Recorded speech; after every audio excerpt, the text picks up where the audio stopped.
There's a silence in some corners of Tamriel's history, a strange kind of quiet that feels less like peace and more like the calm after a storm.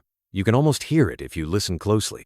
Not the silence of forgotten time, but the echo of something terrible, something divine, something angry. You see, not all legends in the Elder Scrolls are cozy campfire tales or heroic songs sung in mead halls. Some of them are more like scars, still raw beneath the surface, whispered rather than spoken aloud. And there is one name, buried under centuries of retellings, that keeps coming up, usually in a shiver or a warning. Pelinal. Sometimes he's called the Star-Made Knight, other times, the Whitestrake. In some stories, he's a hero, a holy champion sent from the gods to liberate the helpless. In others, he's something else, a bringer of fire, a killer without restraint, a storm in human shape. And the truth? Well, that's where things get strange, because no one seems to agree on what Pelinal really was. Not then, not now. The ancient texts contradict themselves. Some say he was just a man with a mission. Others claim he was a god in mortal form, burned into the world like a comet crashing down from the heavens. There are even hints, quiet, eerie hints, that he may have come from outside the wheel of time altogether. But wherever he came from, he brought change. Violent, thunderous change. And what little survives of his tale is drenched in blood and prophecy. You won't find much about him in a casual bookshop in Coral or a bard's lute tune in Riften. No, Pelinal's story is tucked away in cracked stone tablets, in the mutterings of old priests, or scratched into the walls of ancient ruins too ruined to remember their own names. You have to go looking for it, or maybe it finds you. And yet, despite all this distance, something about his presence still lingers. When I first read the few fragments we have of his deeds, and I mean really read them, not just skimmed for lore trivia, it hit me that this wasn't a character like the others. He wasn't built to be understood. He wasn't designed to fit neatly into the chessboard of Aedra and Daedra and mortals and myths. Pelinal feels alien, angry, sad, and most of all, unfinished. Almost like his story was cut short before anyone figured out what he really was. What kind of being wears armor that pulses with starlight? What kind of knight fights not only men, but gods? What kind of hero is remembered in the same breath as slaughter? There are moments deep in the lore where it seems even the writers, the in-universe monks and chroniclers who recorded the events, didn't know how to explain him. They describe Pelinal with reverence, but also with dread. Not the kind of dread you feel when facing a villain, but the kind you get when staring too long into something ancient, something too big to fully name. So in this video, or this quiet exploration, we're going to walk into that silence. We'll try to piece together the fragments, sift through the contradictions, and see if we can understand why this figure, this ancient warrior, was both worshipped and feared. Why his name was sung by rebels and cursed by kings. We'll take our time with it. No rush. Just a calm journey into one of the strangest and most powerful forces to ever set foot in Tamriel. So let's begin. With a name carved in old stone, faint, jagged, almost washed away by time. Pelinal Whitestrake. Who, or what, was he? And why does he still make the world tremble? They called him Star-Made. Not born, not forged, but made by stars. It's the kind of title that doesn't sit comfortably, like it came from a language too old to translate properly. It feels whispered into the world by something that didn't fully understand what it had just released. Pelinal Whitestrake didn't walk into Tamriel through the usual paths of birth and death. He arrived, all at once, like a storm appearing over still water. The oldest surviving texts, fragments of myth, history, and half-remembered songs, tell us he emerged during a time of chaos. This was the early First Era, still echoing with the uncertain energy of the mythic past. The world was fragile, young, and the lines between gods and mortals were not yet clearly drawn. Tamriel was largely ruled by elves, especially the Aelids, whose power and cruelty defined the age. Then, from beyond the sky, Pelinal came, not from a neighboring province or another empire, and not even from the heavens in the way we usually imagine. When the stories say Pelinal came from the stars, they don't mean he rode a comet or descended with angelic wings. They mean something stranger, something cosmic and hard to fully grasp. One of the few surviving passages from the Songs of Pelinal claims, "He came in a falling star, and the earth shook at his landing." It doesn't sound like a metaphor. It sounds like impact. like something divine and violent smashing into reality itself. Some lore scholars suggest he was a Shezarene, one of the mortal echoes of Lorcan, sent to shape or destroy things in the god's absence. Others think he may have been a projection of Akatosh's divine fury, a force meant to restore balance in a world tipping too far in one direction. And then, there are those who believe Pelinal came from outside the known wheel of existence altogether, a being flung into the Kalpa by something older than the gods, with no allegiance to Aedra or Daedra, only a directive, correction. That possibility is what makes Pelinal so unnerving. What kind of being is sent into the world not to rule it or guide it, but to break it? What sort of power crafts a knight not from bloodlines or prophecy, but from raw purpose and pure rage? When Pelinal arrived, he didn't bring law or vision. He didn't gather followers or declare a new age. He simply began. A sword dropped onto the map. A war without preamble. A force looking for something to end. Even the gods seem unsure of him. Some legends say they sent him, but they don't speak of him with reverence. More often, they sound cautious, like Pelinal was a necessary risk, a blade too sharp even for the hand that wields it. He was not a servant of the Nine in the traditional sense, nor was he fully mortal. He existed in a space between definitions, between roles, a variable, a weapon, a myth that walked. And yet, buried beneath the violence, there are hints of something quieter. Some texts mention moments when Pelinal would stare at the sky, not just with longing, but as if waiting for something. Not a god's voice, not a sign, but perhaps a memory, as though the stars that birthed him might one day call him back. But they never did. He remained on Nirn, a creature of cosmic rage, trapped in a world struggling to understand what he was. All these eras later, we're still piecing together his shape, still asking what kind of thing could burn so brightly and violently, yet leave behind so little that makes sense. Was he a god-killer sent by fate? A broken avatar of a missing deity? Or something even more strange, a question the universe asked, then tried to forget? We may never know, but what we do know is this. When Pelinal Whitestrake arrived, the world changed. Not slowly, not gently, like a lightning strike on dry land. Something ancient fell. And nothing was ever quite the same again. There was a time when the Aelids ruled the heart of Tamriel, not from shadow, not from secrecy, but in full view, their cities of white stone and glowing towers stretching across Cyrodiil like veins of starlight.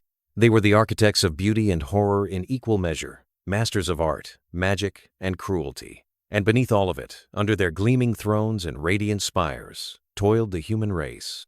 Men and women born into chains, raised in bondage, lived and died for the amusement and ambition of the Aelids. They weren't simply ruled, they were owned, and worse, they were forgotten. Generations passed without the hope of freedom, and the weight of it carved itself into the bones of humanity.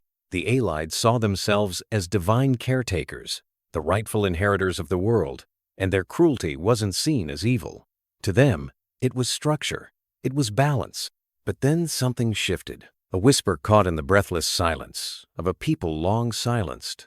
A name, a voice, a symbol began to take shape. Alessia. We don't know everything about who she was before the rebellion. The records are scarce and often contradictory. Some say she was a priestess, others that she had no name before she chose one for herself. But what we do know is that she was a slave, a woman who should have lived and died like all the others, unmarked by history. And yet, something burned in her that even the Aelids couldn't extinguish. Alessia didn't begin her uprising with swords or spells. She began with faith, a belief that the gods of man, long silent, still watched and waited, that even in the deepest pit, divinity might still reach down and lift someone up. She prayed not just for salvation, but for strength. And somehow, someone answered, or perhaps something did. And that's where Pelinal enters her story, not as a savior, not as a hero riding in to fix everything, but as a force drawn to her cause, like a storm to open water. He didn't lead her, he joined her. And that distinction matters, because Alessia's rebellion wasn't Pelinal's war. It wasn't about vengeance.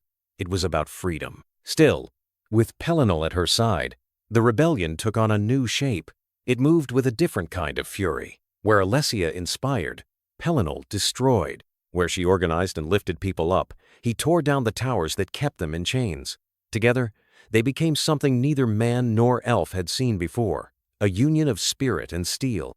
a rising sun on a land that had known only the cold stars of Aleid cruelty. The rebellion didn't ignite all at once. It began like most things do, quietly. A stolen blade, a secret meeting, a single guard who never made it back to his post. But from that first spark, it spread. Cities began to falter. Slaves began to vanish into forests and caves, only to return with weapons and fire in their eyes. And over time, the whispers became roars. Alessia, the slave queen, the mother of rebellion, the incarnate of divine will. And even as the Aelids scrambled to crush the uprising, they faced something they didn't understand. This wasn't a simple revolt. It wasn't a group of slaves fighting for slightly better treatment. It was something spiritual, something ancient. And in Pelinal, they faced not a man, but a myth that walked. But this story isn't about battles or victories. Not yet. It's about the feeling in the air when an age begins to shift. When people who have only ever looked down suddenly begin to look up. When the shape of the world starts to bend in ways the old powers can't quite comprehend. That's what the Alessian Rebellion was. Not just a war, not just a revolution, a moment when possibility became real. And it all started with two figures, one born in chains, the other dropped from the stars, one who believed in the gods of man, and one who might have come from a place where gods were nothing but mistakes. Together, they would change everything. There are stories in Tamriel's history that feel like they were told through clenched teeth, half-whispers passed down through the ages, not out of pride, but out of necessity, warnings carved into the bones of time. Pelinal's campaign against the Aelids is one of them. When people speak of Pelinal Whitestrake, they often start with his victories, the cities he leveled, the tyrants he slew, the miracles he seemed to conjure with every swing of his blade. But what's harder to talk about, what lies beneath the gilded praise, is the weight of what he did and the hatred that drove him. Once Pelinal joined Alessia's rebellion, it was as if a dam had burst. He didn't move like a general. He didn't march armies. He moved like a storm, alone or with only a handful of soldiers, descending on the Aelids with something more than vengeance, something like fury made flesh. He didn't conquer cities. He erased them. He didn't defeat his enemies. He annihilated them. The way he fought was brutal, unrelenting, almost surgical in its precision, and yet totally consumed by rage. There are tales of him appearing at the gates of an Aeliid city and being inside it within moments, walls shattered, guards torn apart, light bending strangely around him, as if the world itself was struggling to contain what he was. The Aelids, for all their cruelty, were not weak. They wielded ancient magics, built cities of light and crystal, communed with Daedra, and thought themselves untouchable. But Pelinal didn't fear their gods. He tore through them as if they were nothing more than shadows clinging to glass. And the deeper into their lands he went, the more terrible the stories became. There's a particular name that comes up again and again, Kula Kane, or Belharza, or sometimes even just the Foe, depending on who's telling it. But the real point is this. Pelinal wasn't just killing tyrants. He was sending a message. To every elf who claimed dominion over mankind, he brought not just death, but judgment. And that's where the story darkens further. Because it wasn't just the tyrants who fell. In his rage, Pelinal did not always draw lines. He began to see the Aelids not as individuals, but as a race that had enslaved his beloved humans. And soon, his fury wasn't reserved for rulers and warriors. Whole cities were put to the sword. Civilians, Mer who had never seen a battlefield, were caught in the whirlwind of his crusade. And whether by grief or madness or some divine mandate warped by emotion, Pelinal saw it as just. He would stand over the ruins, sometimes weeping, sometimes silent, and sometimes laughing, a harsh, broken sound that those who followed him would never forget. Historians today wrestle with that contradiction. Was he a divine avenger, a weapon of the gods sent to shatter the old order? Or was he a madman, a murderer whose power exceeded his conscience? Even the old texts seem unsure. Some call him a hero, others call him a caution. What is certain is this. Pelinal's war changed the shape of Cyrodiil forever. He left behind a trail of ash and ruin that no map could fully capture. Even today, some of those ruins lie untouched, avoided by scholars, feared by travelers, whispered about by the locals as cursed. And through it all, Alessia continued her rebellion. But one can't help but wonder what she thought, watching her champion become something the Aelids had once been, a figure so powerful, so terrifying, that even those on his side began to step lightly around him. Pelinal's hatred of the Mer was not strategic. It wasn't political. It was personal. It burned like a sun inside him, and it consumed everything in its path. But there's something tragic about that, something deeply human. Because beneath the armor, beneath the divine spark or whatever force had brought him into the world, Pelinal was grieving. He grieved not just for the present, but for something lost long ago, something broken, perhaps in a different life, a wound he could never close. That's what makes him so compelling, not just the strength or the madness, but the mystery, the question that lingers. Who was he really? And what did he see in the Aelides that turned him from hero to executioner? The answer is buried somewhere in blood and myth, and we're left to wonder, was Pelinal a necessary evil, or a glimpse of something far worse than the tyrants he destroyed? There's a silence that falls when you speak his name, not the kind born of reverence or fear, but something stranger, like the air itself remembers. Umaril the Unfeathered, the Golden Prince, the Sorcerer King, the last true terror of the Aelids, and the one enemy Pelinal Whitestrake could not ignore. They say every great warrior is destined to meet their match. And in the mythic wars of the early First Era, that match came not as an equal, but as an echo, a reflection of what Pelinal might have become if his hatred had calcified into cruelty instead of action. Umaril was not born, not like you and I. The old stories say he was forged, soul-bound to the Daedric Prince Meridia, and gifted a terrible power.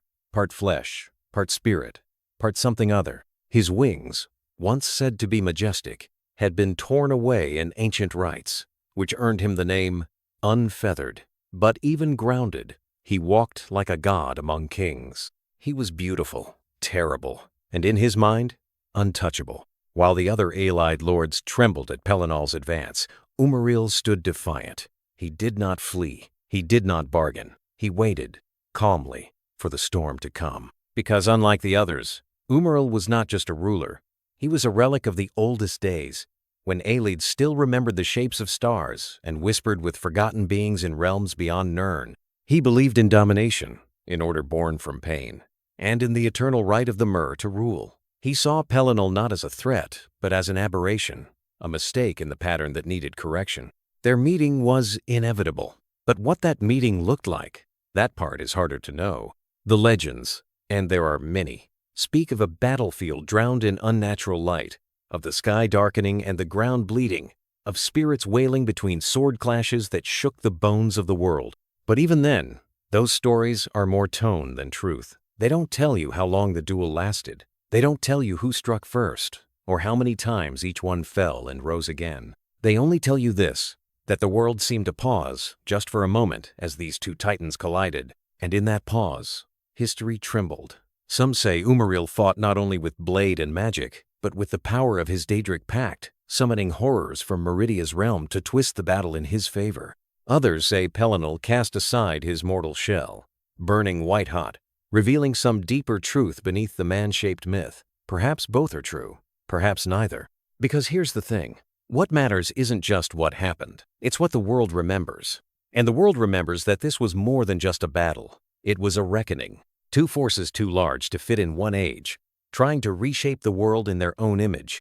In the end, and there was an end, though it came at a price, Pelinal stood over his fallen foe. But there was no celebration, no triumph, only silence. A moment of terrible stillness, like the breath before a second collapse. Because killing Umaril wasn't the same as defeating him. That's the part that chills you. Even now, Umaril's body could be broken, but his soul?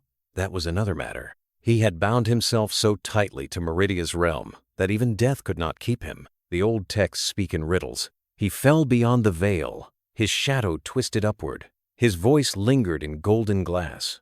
But the message is the same. Umaril didn't die. Not really. And Pelinal knew that.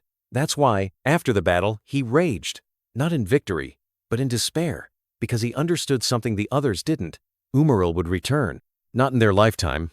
Maybe not even in their age. But one day, the war they had just ended was only the beginning of another. What came after that? Well, that's a tale for another night. But if you step back, if you listen to the wind over the ruins, if you close your eyes and really feel it, there's a strange poetry to the whole thing. Pelinal and Umaril weren't just enemies.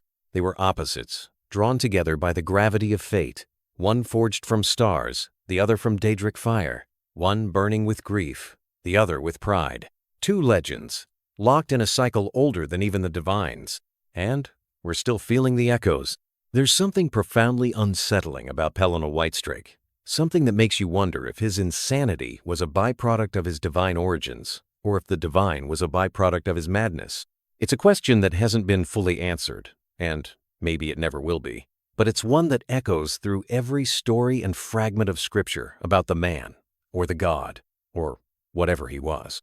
Pelinal is often described as a warrior of unparalleled fury. But here's the thing, fury is easy to explain. We understand rage, even when it's extreme.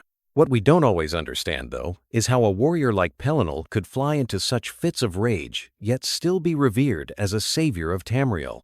The texts speak of him as both a man of terrible wrath and unshakable purpose, but also as someone who, at times, seemed dangerously unhinged. Take the accounts from the battlefields of the Allied Wars. There are stories of Pelinal charging into hordes of Allied soldiers with nothing but his rage to guide him, cutting down the Mer as if they were little more than ragdolls. In the heat of battle, it's easy to chalk it up to bloodlust, but the records don't always show a warrior lost in the heat of combat. No, in some cases, Pelinal's fits of rage seemed to come out of nowhere. They weren't just the chaotic outbursts of a warrior in a frenzied state. They were moments of pure, blind fury. He would attack even those he was supposed to be allied with. And when he was calm again, there was no explanation for what had driven him. His contradictions were the stuff of legends. One moment, he was calm, almost serene, speaking of grand ideas, divine principles, and the future of Tamriel. The next, he was tearing through his own ranks with the same speed and ferocity he reserved for his enemies. He would quote the gods one moment, and the next, he would curse them. He would vow to protect Tamriel from evil. But his actions often seemed to leave a trail of death and destruction. For someone so revered, he certainly had a complicated relationship with sanity. Some texts suggest that this wasn't just a symptom of his personal struggles, but something more intrinsic to his nature. Perhaps his madness, or divinity, depending on how you look at it, was simply a byproduct of his nature. You see, Pelinal Whitestrake was no ordinary warrior. Whether he was born immortal or shaped from the stars, the man who walked Tamriel was more than flesh and bone. He was imbued with power that few could even comprehend, and with power came a price. Some scholars and scribes have even gone so far as to compare him to Shazar, the trickster god Lorkhan. Like Lorkhan, Pelinal's actions were often contradictory. Both figures were associated with defiance, rebellion, and a deep sense of tragedy. Lorkhan, the divine mischief maker, was the god who defied his fellow Aedra and sought to create a world in the first place. His motives were a mystery, and so too was his death, a death that echoed through the ages, shaping the world in ways we're still trying to understand. Pelinal, in his own way, carried a similar air of mystery. Much like Lorkhan, Pelinal was a force of change, a being who broke the old orders, disrupted what was expected, and left a wake of destruction that would eventually give birth to something new. Pelinal's fits of rage, his brutal actions against the Ayleids, and his one-man crusade for the human cause weren't just the actions of a man driven by hate or vengeance. No, they were actions of someone who had a deeper, unspoken purpose. But whether he was truly mad or whether he was simply fulfilling some greater cosmic will is something that remains a point of contention. In one text, a scribe speaks of Pelinal's divine madness, an incomprehensible state that is both destructive and transcendent. This idea of divine madness isn't new to the Elder Scrolls universe. In fact, it mirrors many other divine figures. Vivek, for instance, who reached Chim and achieved godhood, often spoke of his own divine madness, the twisted enlightenment that came from the pursuit of knowledge and power. But where Vivek's madness was intellectual, Pelinal's seemed more visceral, more emotional. His rage wasn't a calculated means to an end. It was spontaneous, frenzied, raw. And what of his actions? Was he truly just a weapon of war, or was there something else at play here? In the fragmented accounts of his life, there are suggestions that Pelinal had glimpses of something greater, that in his deepest moments of rage, he saw beyond the veil of Tamriel, glimpsed the shifting patterns of fate, or even saw the gods themselves.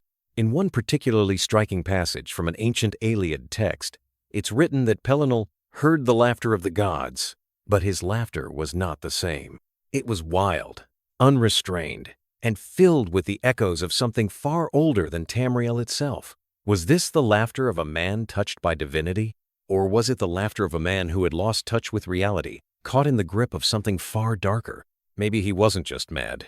Maybe he was simply a being out of time, too powerful and too alien to truly understand the world around him. And in his fits of rage, perhaps it was not just anger that drove him, but a constant battle with something larger than himself. The world he fought in, the world we all live in, was always shifting, always changing. And Pelinal's place within it was like a stone thrown into a lake, creating ripples that reached across time and space. It's a question that doesn't have an easy answer. Was Pelinal Whitestrake mad? Or was he just divine in a way we can't quite grasp? Was he a man who lost his mind? Or was he a god who lost his way? We may never fully know the answer, but in the end, maybe that's the point. Pelinal, with all his contradictions, his madness, and his divinity, was never meant to be understood fully. He was a force of change, of destruction, and of redemption. A legend whose story will never be completely told, but whose presence still lingers in the world, like the stars in the sky or the gods in the heavens. The story of Pelinal Whitestrake, the Star-Made Knight, is a tale of violence, valor, and ultimately, tragedy. It is said that no warrior has ever been as fierce, as unstoppable as Pelinal. But in the end, even the greatest fall.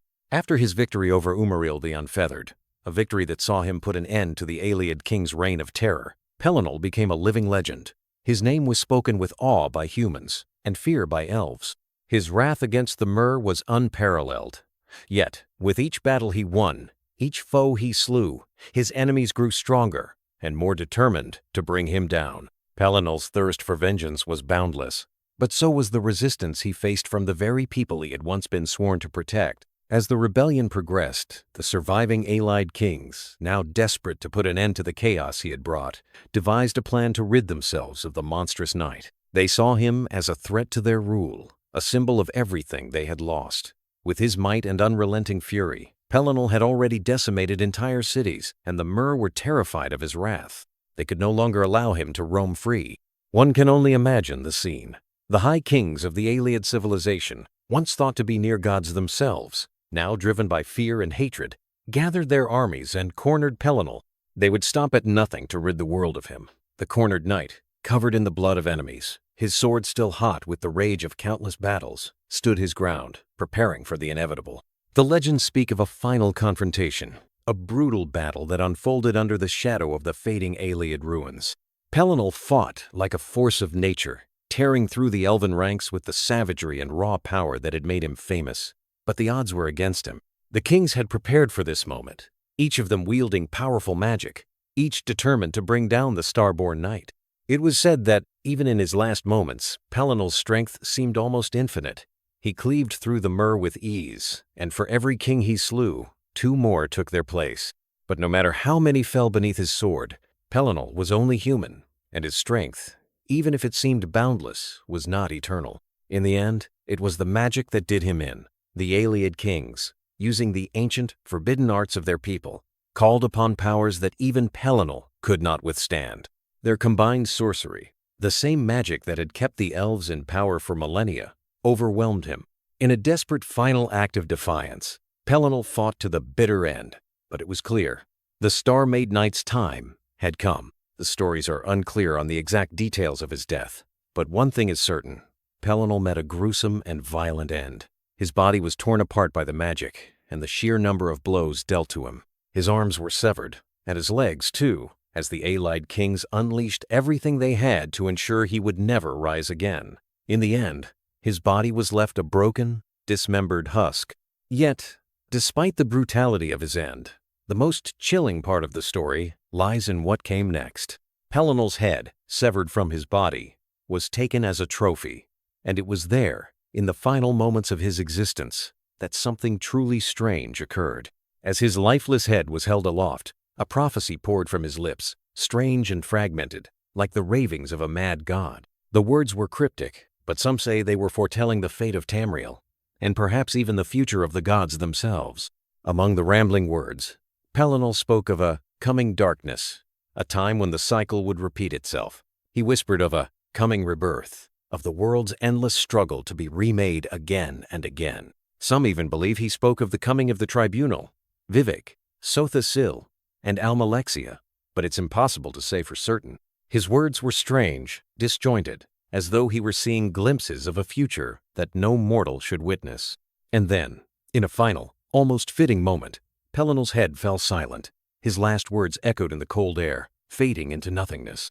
His death, though brutal and grotesque, was not the end of his legacy. The prophecy spoken in his final moments would haunt the Ayleid kings, and even the mortal world, for centuries to come. In death, Pelinal remained a symbol of something much greater than himself, a force of change, of destruction, and of something far more ancient than even he could understand. As the world moved on, Pelinal's memory became both a tale of sorrow and inspiration, a tragic reminder of what happens when a being of such power is pushed beyond his limits. But in his final words, we see a glimpse of something more, a future still to come, one that echoes the cycles of Tamriel, ever shifting, ever changing, ever reborn. Perhaps Pelinal's end was not an end at all, but simply the next chapter in a never-ending story, one that would unfold for centuries after his death. But as we reflect on his tragic end, we can only wonder, was it fate that brought him to his death, or was it something more, something divine, something terrible, something inevitable? We may never know, but the question lingers in the air, just like Pelinal's final, fragmented prophecy. When you really stop and think about Pelinal Whitestrake, his story starts to feel more like a myth layered on top of a mystery than the life of a man. He isn't like the other figures of Tamrielic history. He doesn't fit into a neat little box, and even the in-universe texts seem to struggle with defining who or what he actually was.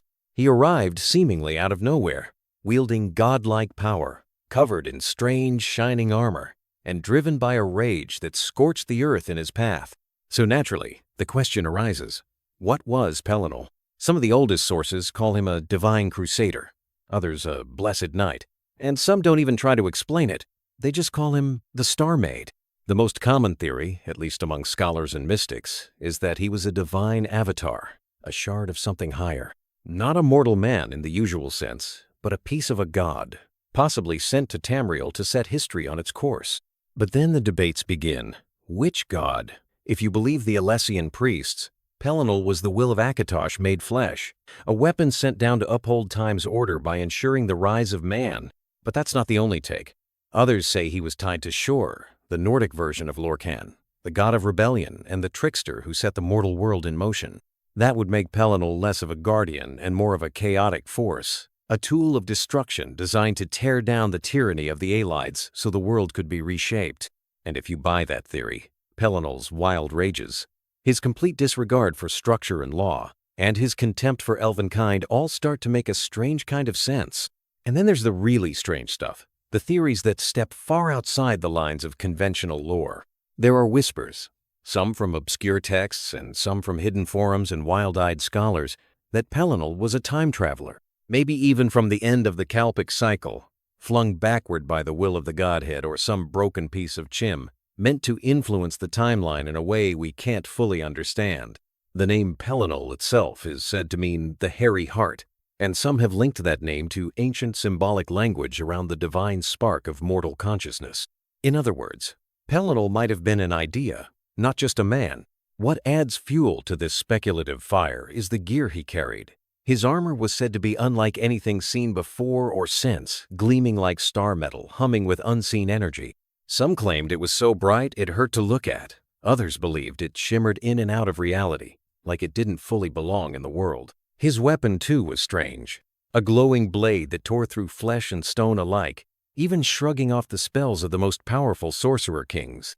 That kind of tech, or magic, doesn't just come from nowhere. Some think Pelinal brought it from another plane entirely, maybe even a future Kalpa, where the rules of Mundus have long since changed. It doesn't help that some records describe him as being sometimes without a head, not in the metaphorical sense, literally without a head, walking around, speaking and slaying regardless.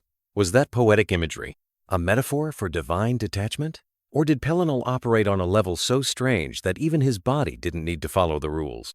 Then there are the whispers of Chim, the secret knowledge that allows one to break the rules of reality while still remaining part of it. Those who reach Chim can shape the world like a lucid dreamer bends their dream, and some argue Pelinal had glimpsed that power, just not the understanding to control it.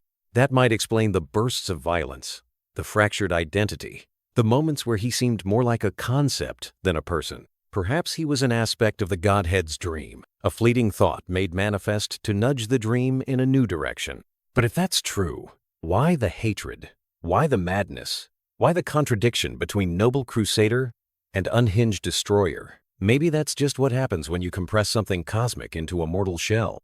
Maybe Pelinal's mind cracked under the pressure of carrying out divine purpose in a broken world. Or maybe he was never meant to understand what he was. Just a blade hurled from beyond the stars, forged with fury and wrapped in flesh. There are no clear answers, the priests argue. The mystics speculate. The texts contradict themselves. And maybe that's the point. Maybe Pelinal is supposed to remain unsolvable. A reminder that the divine isn't always beautiful, or sane, or even just. Sometimes, the gods send monsters to fight other monsters. Sometimes, a hero looks a lot like a storm. And so, Pelinal remains an enigma. Not a man, not quite a god, not a hero, not quite a villain. Just a force that tore through the First Era like a falling star, reshaping everything in his wake. And when the dust settled, the world had changed forever. But the question remained, what was he, really? Maybe one day we'll know, or maybe we're not meant to.